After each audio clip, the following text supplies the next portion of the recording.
As daar ooit 'n tyd in die lewe is, waar 'n mens gedwing word om stil te word, is dit 'n oomblik soos hierdie.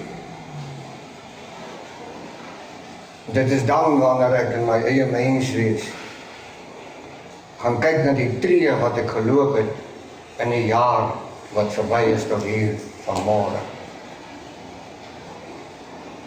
En dan sien ek die tree wat geloop is, was nie altyd maklike tree.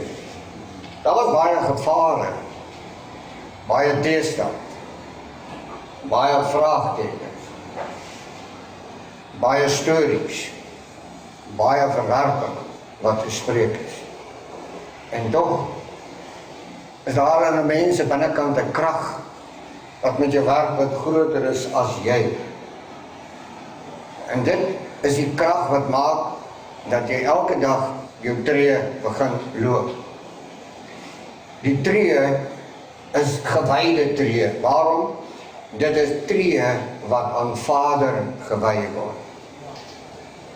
Jy kan tog nie, as jy in hierdie lewe arbei, sê dat Vader was nie betrokke by jou asem nie, hy was nie betrokke by jou veiligheid nie, hy was nie betrokke by jou voeding nie, hy was betrokke by die beskerming wat oor jou gehang het. Hy was deurentyd daar. En ons wat in hierdie jaar spore geloop het, kan terugdink aan elke tree wat ons gegee het. Binne in elke tree was daar gedagtes wat ons gekoester het. En vanuit hierdie gedagtes het ons woorde met mekaar gebesig. En dit alles het gebeur terwyl ons besig is om tree te gee in die toekoms. En ek sê nou vandag vir u met groot deernis, sou Vader nie ons gekoester het op hierdie baie tree wat ons gegee het ons vandag sekerlik hier gesit met 'n baie groter hartseer as wat ons ooit kon doen. Maar prys hom dat hy ons op so kosbare wyse gekoester het om by hierdie plek hier aan te kom. Ons gaan vandag net 'n kort huldeblykie bring aan ons Vader. En miskien gaan dit so wees dat die teksverse wat ek gaan gebruik aan u bekend is.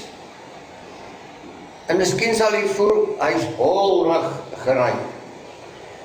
Maar daar is nou niks wat so lekker sit as 'n ou holrig geryde perd. So wanneer die teksvers holrig gery is, hy sit lekker, kom voel hom weer vandaan. Wat ek graag wil doen is om hierdie temaatjie aan Vader toe te wy, naamlik my huldeblyk aan sy majesteit. My huldeblyk aan sy majesteit. Liefde, omstandigheid is nie bo sy majesteit. Pyn en alles wat daarmee saam is nie bo sy majesteit. 'n land se trauma en sy rommelstatus is nie bo Vader. Die nuwe wêreldorde wat magtig in hierdie planeet aan die opkom is ondergeskik aan ons Elohim wat ons tree laat loop het hiernatoe volgend. Halleluja. Hy is in beheer van die totale skepping. En dit maak 'n mens enerzijds baie opgewonde, anderzijds kom sit daar so 'n nikkerige blydskap in jou binnekant dat jy met so 'n groot saak besig kan wees. Daarom wil ek aan elkeenetjie wat minute gespandeer, sekonde gespandeer, 100 woorde of 10 woorde of 50 woorde of 1000 woorde, of mense wat skouer insit, die wat getroos het, die wat vasgehou het, die wat bemoedig het, die wat blydskap aangedra het. Alles wat hy gedoen het, is 'n huldeblyk aan hom wat ons daarvoor afgesonder het. Kom ons bring aan hom dan vanmôre hierdie wonderlike oorgawe van hoe groot is u naam in die ganse skepping, o Elohim. Geliefdes, my huldeblyk aan sy majesteit het te maak met heiligheid. Heiligheid is afgesonderdheid. Daar is niks so groot as wanneer die volk gehoor daaraan gee om vir hom afgesonderd te wees. Met ander woorde, om in totaliteit in heiligheid vir hom te wees. Dis die grootste huldeblyk wat jy aan hom kan bring. En daarom het hy 'n hoë prioriteit geplaas op die kwessie van om heilig te wees. En dit bring 'n mens by hierdie ontsaglike verhaal van Biljam, wat gehuur was om die volk te vloek. En hy het onder die onderneming gaan staan op die punt van die rots, om hierdie klein volkie wat hieronder verby trek, te vloek. Maar wanneer hy op die punt van die rots staan, dan sê hy totaal iets anders. Want sy majesteit het gesê, wie jou vervloek sal vervloek wees, en wie jou seën sal geseën wees. En dit gaan nie van hierdie boervolk wyk nie. Wie hierdie volkie vervloek, sal vervloek wees. En wie hierdie volk seën, sal geseën wees. En nou sê Biljam, terwyl sy kry waar goudstawe wat hom mee probeer omkoop het, hier langs hom staan, dus roep hy die volgende: van die punt van die rots af aanskou ek hom. 'n volk wat afgesonderd woon en haar nie tot die nasies reken nie. Halleluja. Wat 'n huldeblyk. Waarom? Hy erken dat dit die Elohim se volkie is. Nou kom ons wees nou vanmôre eerlik. U wat hier sit, u is die kern van sy bedoeling. U is die prinse en die prinsesse wat eerste geroep is. Dit is die manne van die Elohim wat tot ridders gestaan gaan word in die dae wat kom. Dit is die volksmoeders wat die kind en die jong mens aan die arm sal vat en met die vinger die verre toekoms in sal beduie, waar die Elohim wag in die volheid van sy glorie. En daarom is dit belangrik dat ons in die tyd wanneer ons so met mekaar saam beweeg, nooit moet vergeet dat ons optredes, ons praat, ons gebede, ons handel en wandel, ons aanraking, ons liedere wat ons sing, die artikeltjies wat ons skryf, die gediggies wat ons dig, het alles te maak met my huldeblyk aan die Elohim. Ek is dankbaar dat ek hierdie pad kon loop.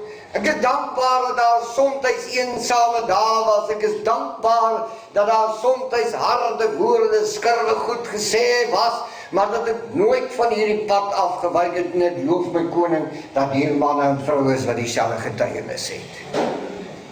So ons bly by ons geroepenheid. Heiligheid is 'n toestand wat ontstaan nadat jy aan Vader absolute gehoorsaamheid gee. Jy kan nie halfpad gehoorsaam wees en binne in sy geheiligde omgewing wees nie. Heiligheid is 'n toestand van volkome gehoorsaamheid aan sy majesteit. En wanneer ons klaaglik misluk om in te leef in Vader se roep, dan verwerp ons eintlik sy hand wat ons begelei. Nou luister my mooi, in hierdie land, gaan die geskiedenis deur die boervolk geskrywe word, deur niks anders. Waarom? Omdat sy majesteit het daar so geprofeteer.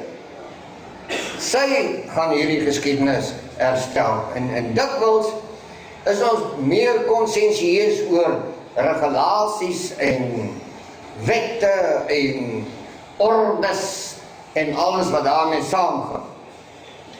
Maar ons is nie so begaan oor ons eie wonderbaarlike posisie voor Vader.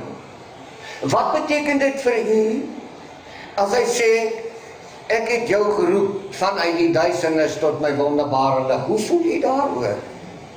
Dis persoonlik, dis naby. Dit is sy majesteit. Dis sy majesteit wat dit inbring. Dit is sy kosbaarheid wat jou hier daartoe gedra het. Nou kom ons kyk 'n bietjie, hierdie toestand, as jy nie in 'n volle huldeblyk lewe vir Vader is nie, dan is daar 'n hekkie wat oop lê. Ken jy hom? Ken jy hierdie ding van 'n hekkie wat oop lê? Ken jy 'n deur wat oop lê? Dan waai dit wind en sê, wie het die deur oopgemaak?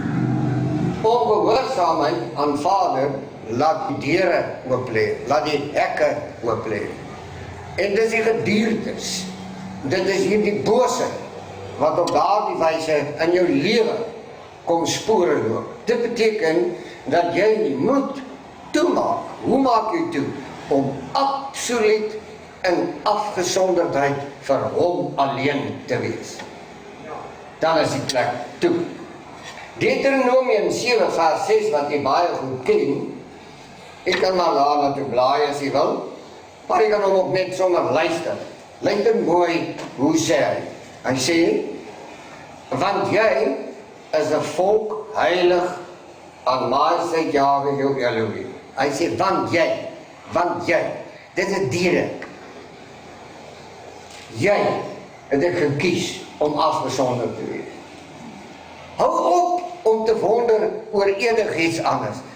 Wanneer jy weet, dit is jy wat daarvan gepraat word, dan kom die Huldeblyk. Prys die naam vir hierdie wonder aankondiging. Soms lyk dit so asof mense 'n groter verwagting van Kersfees Vader het as oor die wonders van Vader self. En so gebeur dit dat ons jaar vir jaar geloofstefees te hou. En dan gaan ons mense terug en dan kappel hulle die boom in die bos.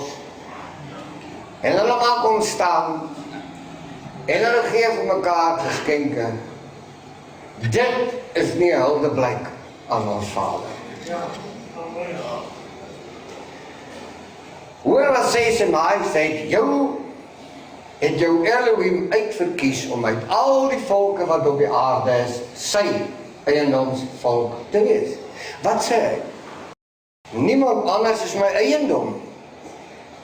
Maar die vraag in my hart is waarom is ons nie in ekstase oor hierdie geweldige proklamasie nie? Wie het so gesê?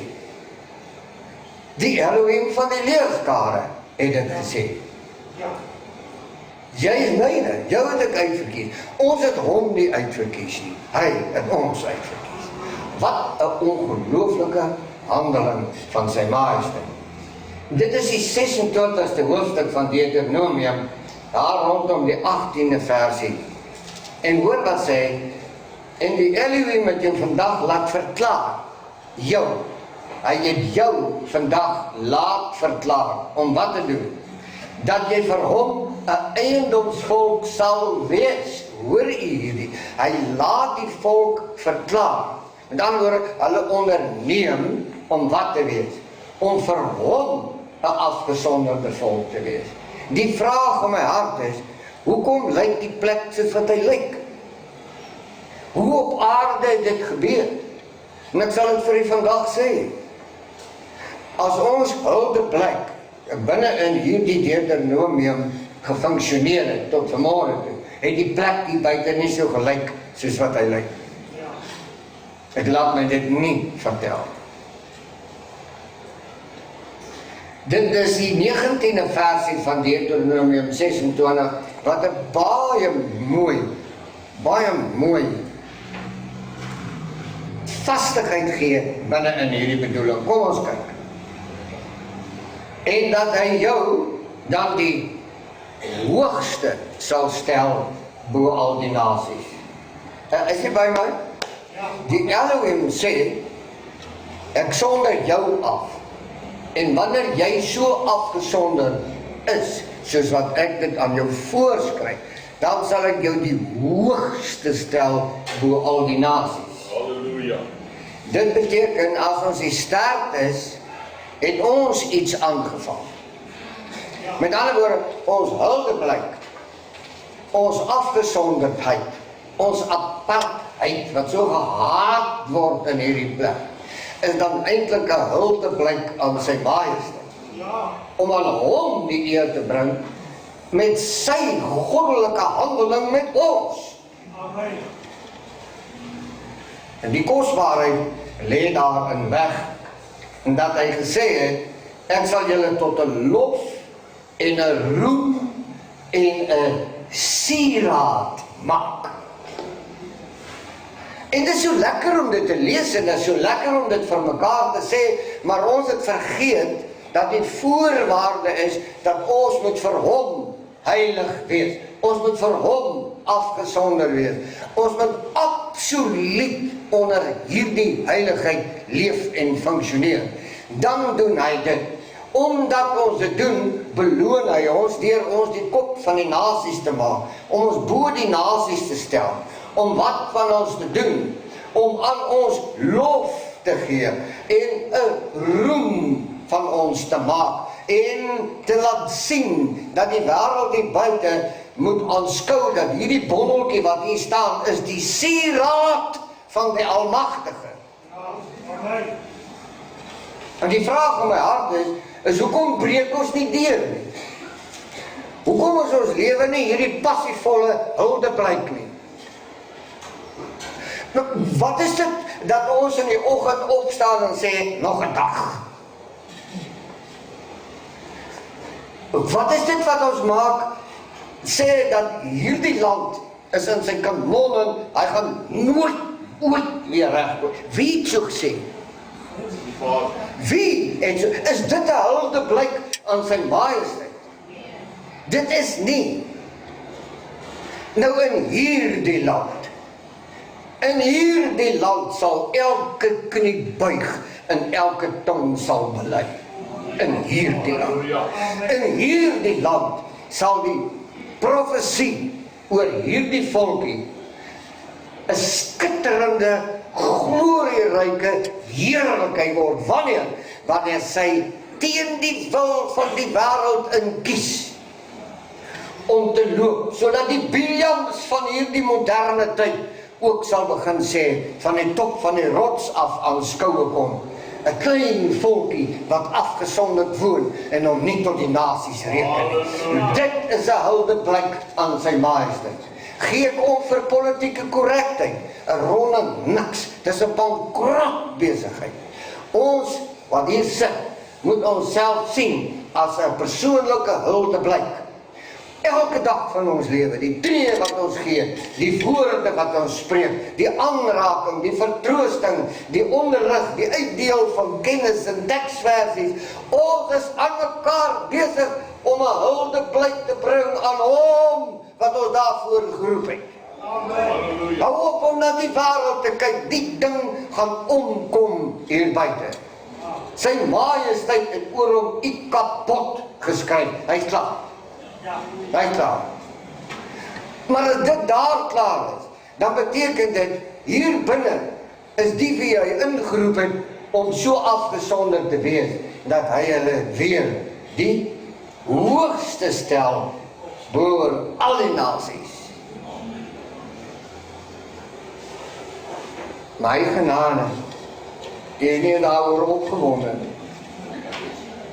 Sê 'n bietjie halleluja, ek wil net hoor of hy hier is. Halleluja! Baie dankie. Die 28ste hoofstuk van Deuteronomium ken ons almal baie goed, en ons kan hom woordeliks eintlik verbatim quoteer, so baie het ons al oor hom gepraat. Maar luister hoe kosbaar is hierdie een. Ek lees vir u dan net die 9de versie. En sy majesteit sal jou vir hom as 'n heilige volk bevestig. Ek het dit nie gehoor nie. Sy majesteit het gesê, ek sal jou vir my as 'n heilige volk bevestig. Hy het so gesê. Glo jy hom? Nou waar is die blydskap? Waar is die wonderlike, uitbundige blydskap? Soos hy dit gesweer het. As jy die gebooie van sy majesteit hou en in sy weë wandel. Daar kom hy. Halleluja. Daar kom hy. Hy sê, ek bevestig jou, as jy wat er doen, as jy my huweliksverbond lief voor my aangesê, dan bevestig ek jou. So ons is eintlik dan die droogmakers op die pad. Nie sy majesteit nie. Hy het klaar alles voorberei. En al wat hy gedoen het is gesê, ek het jou uitverkies. En om jou uitverkiesing te bevestig, moet jy die heiligheid leef, wat ek gekies het, dat jy moet wees. Sien geliefdes, dit is Jesaja 62, in die 12de versie. Jesaja 62. Jesaja beteken, ja, sal red. Maar hoor hoe kosbaar is die 62ste hoofdstuk, die 12de vers. En die ding maak my so opgewonde. Maar wanneer ek na u kyk, en daar is baie van ons boeties en sissies wat deur omstandighede nie vanmôre hier kan wees nie, maar wanneer ek na u kyk, dan hoor ek en ek sien wat het Vader vir Jesaja gesê. Hy sê, Jesaja, praat met my volk, praat met my manne en my vroue, praat met my seuns en dogters, praat met my kinders. En dan sien ons, hy sê, U Majesteit, wat gaan hier aan, wat moet ek vir hulle sê? Hy sê, hulle sal genoem word, die heilige volk. Ek het nie gehoor nie. Sy Majesteit sê, hulle sal genoem word, 'n heilige volk, 'n aparte volk. Dit reg.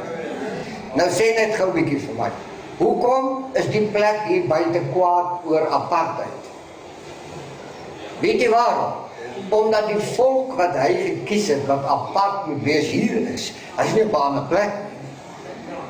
En daaroor is die plek hysteries. En dit is 'n wonderlike oefening, en dit is 'n kragtige wete om te weet. En hulle sal genoem word die heilige volk, en dan gaan vat hy nog so 'n bietjie verder.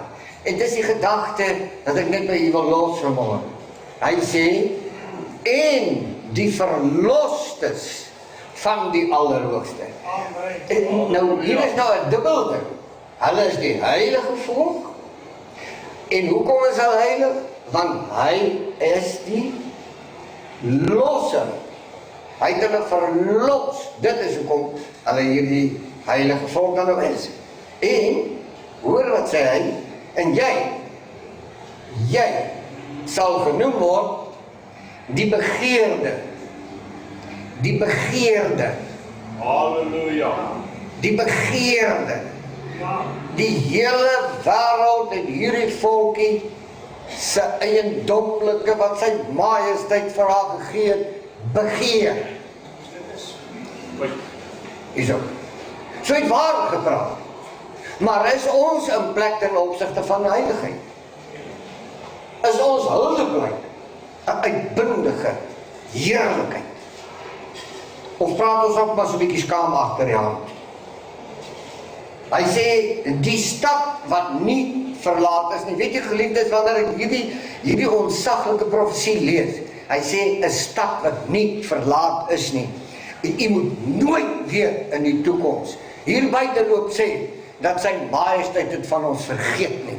Hy het nie so aangekondig nie, hy het dit nêrens so gesê nie, nie een profeet het dit aangekondig nie. Ons sit hier met 'n vaste wete, dat ons is 'n stad wat nie verlaat is nie, en die bewyse daarvan is u wat vanmôre hier sit, u wat die kilometers gedoen het, wat die tree geloop het, wat die moue opgerol het, wat die woorde gepraat het, tot eer en verheerliking van sy naam. Dis u wat daarvan gepraat word. Nou hoor, wat sê Daniël 8 in die 24ste versietjie. Daniël 8. En ek gaan langer wees as 14 minute, maar gaan probeer om dit 15 te hou. Daniël 8:24. En sy krag sal sterk word, maar nie deur sy krag nie. En hy sal buitengewoon baie kwaad aanrig en dit voorspoedig uitvoer. En hy sal die magtiges vernietig en ook die volk van die heiliges. Dis 'n sleg woord, is dit nie? Maar wanneer ek na u kyk vanmôre, dan sê ek, die volk wat heilig is, kan nie vernietig word nie. Hoekom? Want dan moet jy eers die Elohim vernietig, en dit is nie moontlik. Daarom is ons hier vanmôre om vir mekaar die mooiste toe te wens. Ons sê dat sy majesteit het ons heiligheid bepaal, nie onsself. En ons gaan hom koester daarvoor. Titus 2 in die 14de versie. Sê net gou vir my, terwyl jy rondsoek na Titus. As jy Titus soek, hy is ergens in die sendingsreise van Paulus. Maar Titus het 'n ding gesê. Hy sê, wat homself vir ons gegee het, om ons te verlos van alle ongeregtigheid. Het is die eerste ding wat ons vir mekaar moet sê, is dat die losser van Israel het ons verlos om wat te doen? Om ons los te kry van ongeregtigheid. Nou kom ons praat dan met mekaar reguit. As jy nie heilig is nie, vir die Elohim, is jy in ongeregtigheid. As jy nie binne in die omgewing funksioneer, wat hy afgesonder het vir jou nie, is jy in ongeregtigheid. Dit teken as jy aanhou daarmee, dan misken jy die feit, dat hy het ons verlos van ons ongeregtigheid, destyds by Golgotha. En waar bring dit ons? Dat elkeen het 'n diere verantwoordelikheid, om eers innerlik, homself met Vader te versoen, in alle opsigte. En as jy kragtig daarin geslaag het, om dan jou buurman, en net versigtig wees met die buurman storie, jou buurman, jou naaste, te koester, binne in dieselfde omgewing, binne in hierdie wen-wen situasie, wat jy by aangekom het. Nou Titus sê, hy het homself vir ons gegee om te los van alle ongeregtigheid, en vir homself 'n volk as 'n eiendom te reinig. Nou hier is die mooi. Elkeenetjie wat vanmôre hier sit, het 'n geskiedenis van waar hy vandaan kom. En ons is nou nog daarmee besig. Want ons het shopping gedoen. Die Engelse noem dit window shopping. As hierdie kerk my kwaad maak, dan skuif ek oor na daai een. Daai my kwaad maak, dan skuif ek oor die kant toe. En so het hierdie volk 'n trekkersgeskiedenis, waarin hulle vensteraankopies aankope doen. Hy kyk net deur die venster, dan gaan hy weer 'n bietjie aan. Maar luister mooi, hoekom sê ons dat ons het behoue gebly in hierdie land? Hoekom sê ons so? Hoekom? Is dit deur ons krag? Is dit deur ons velkleur? Wat het ons in hierdie land behoue laat bly? Wat? Die profesie. En binne in die profesie lê daar die behoefte en die begeerte om gehoorsaam te wees aan die profesie. Nou wanneer jy dit begin doen, dan word dit 'n heerlike lofbetuiging, 'n huldeblyk aan sy majesteit. Want hy het dit vir ons gewil. En hy sê, ywerig en goeie werke. Nou wat doen hy? Hy reinig die van ons wat hy geroep het, daar vandaan af, hierna. Hy doen reinigingswerk. Waarom doen hy die reinigingswerk? Sodat ons ywerig kan wees in goeie werke. Want jy kan nie vir my oortuig, die mens wat in onreinheid leef, kyk nie goeie werke nie een enkele een nie. Dit beteken Vader weet waar is die volk, en hy bring die volk terug. Hy roep haar tot afgesonderheid, hy bly haar een kant toe bring, en wanneer sy hier aankom, dan begin hy met reiniging. Want daar kan nie goeie werke vanuit so 'n saamgeroepte bondel wees as daar nie reiniging was nie. Goeie werke is dus al afhanklik van goeie werke. Is dat nou nie van my glo nie, maar hier kom my laaste teksversie. Maar ek was 'n bietjie oor hom praat, maar eintlik het ek 'n behoefte vanmôre om net met jou hart te praat, nie die pompie nie, hierdie binnekant mens, daar die diep kwaliteit wat by jou sit.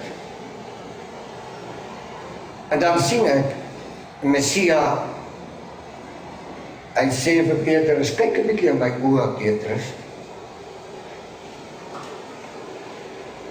Ja, my Heer, hy sê jy my lief. Hy sê, ek het jy lief. Hy sê, is mooi, pas my skape op. Hoekom? Hy is lief vir sy skape. En Petrus het gesê, hy het hom lief. Dit beteken, Petrus se liefdesverklaring laat hom kwalifiseer om die skape van die Elohim op te pas. Maar hy word 'n tweede keer gekonfronteer. Hy sê, Petrus, het jy my regtig lief? Hy sê, Messia, ek weet het. Ek weet dat ek jou lief het. Hy sê, pas my lammers op, jou klinkies. Met ander woorde, as ons liefdesverklaring teenoor sy majesteit, soos die is van Petrus, gaan hy van hierdie opdragte gee. Pas my skape op, laat my lammers wei, en dan vra hy 'n derde keer. En hierdie derde keer, as jy in die Grieks mooi kan loop lees, dan hoor jy wat sê. Hy sê, Petrus, agapei jy my?